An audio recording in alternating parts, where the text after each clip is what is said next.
चलिए आज आपको एक कहानी सुनाते हैं सुंदरपुर गांव की। एक ऐसा गांव जो भीषण गर्मी में तप रहा है और उस गांव में रहता है एक ऐसा इंसान जिसका विश्वास उस तपिश में भी कम नहीं होता।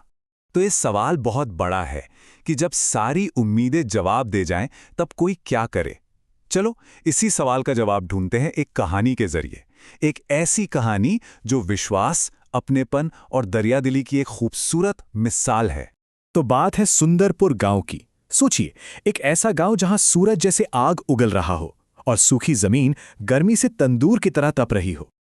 और इसी निराशा के माहौल में एक आदमी है, आनंद, जिसको ना कोई लॉजिक से नहीं, बस दिल से यकीन है कि बहुत जल्द झम्माझम बारिश होने वाले है। पर भाई उनकी पत्नी शांति इस उम्मीद पर एक मजेदार और कह सकते हैं कि प्रैक्टिकल तंज कसती हैं।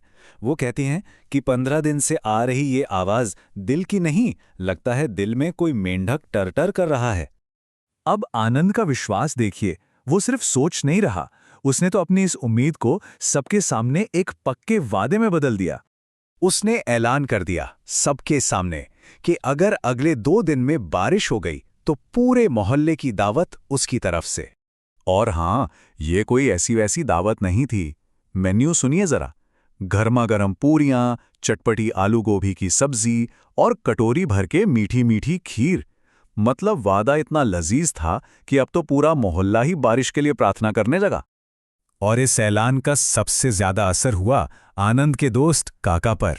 उनका एक्साइटमेंट तो देखो, भाई ने दावत के लिए पहले से ही तैयारी शुरू कर दी, फास्टिंग करके। लेकिन कहते हैं ना, उम्मीद का रास्ता कभी सीधा नहीं होता। अब शुरू होता है आनंद के विश्वास और गांव वालों के सब्र का असली इम्तिहान। और फिर ऐसा लगा जैसे दुआ कबूल हो गई। आसमान में काले बादल घिराए, सबको लगा बस अब आनंद की बात सच होने ही वाली है। लेकिन किस्मत को कुछ और ही मंजूर था। एक तेज हवा का झोंका आया और उम्मीद के उन बादलों को उड़ा के ले गया। और पीछे क्या बचा? वही चिलचिलाती धूप।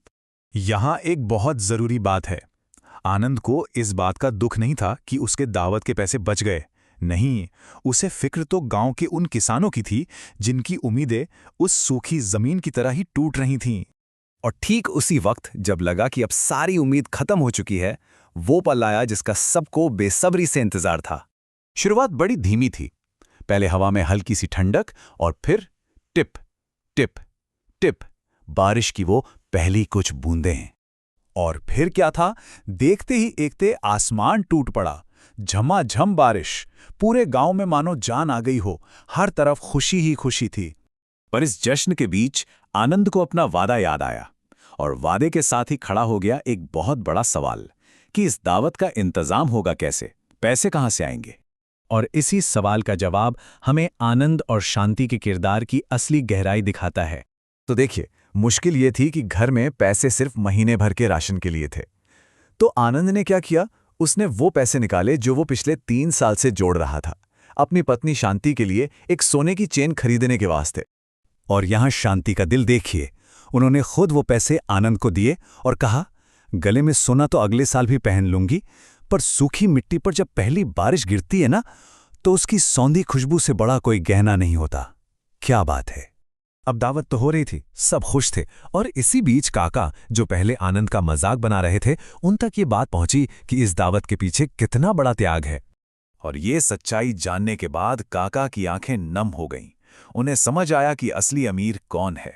वो आनंद से कहते हैं, असली अमीर तो तू है आनंद, जिसके पास इतना बड़ा दिल है। आनंद ने अपना नजरिया समझाया कि देखो, पैसा तो आज है, कल नहीं, लेकिन जब हम अपनों के चेहरों पर खुशी देखते ना, तो जो सुकून मिलता है, वो एहसास सच में अनमोल है, उसकी कोई कीमत नहीं। और यही इस पूरी कहानी का निचोड़ है कि असली खुशी पैसे या चीजों में नहीं है, बल्कि अपनों के साथ खुशियां बांटने में है। तो ये कहानी हमें सोचने पर मजबूर कर देती है ना, कि आखिर वो सबसे बड़ी दौलत है क्या जिसे हम दूसरों के साथ बांट सकते हैं? क्या वो उम्मीद है, खुशी है, या फिर बस एक बड़ा दिल?